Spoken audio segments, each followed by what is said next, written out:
একটা বিয়ে বাড়ি পড়লে কেনাকাটার যেন আর শেষ হয় না। তাই দেখো আজও আমরা বেরিয়ে পড়লাম, আর আমাদের সঙ্গে আজ যাচ্ছে মিমি। ও আজ স্কুল অফ করেছে, আজ সারাটা দিন আমাদের সঙ্গে কাটাবে বলে। আর আমরা এখন এসেছি একটা শাড়ির দোকানে।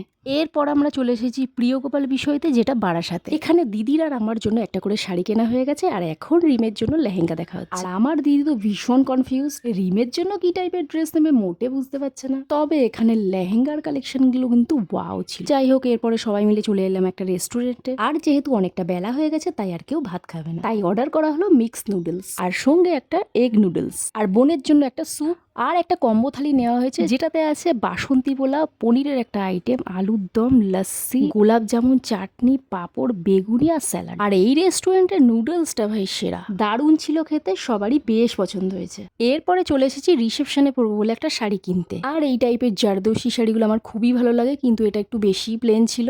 তারপরে এটাও দেখলাম, আর এটা আমার খুব পছন্দ হয়েছিল, কারণ কালারটা খুবই সুন্দর ছিল, মিষ্টি একটা কালার, লেকিন ইয়ে ফাটা হুয়া থা।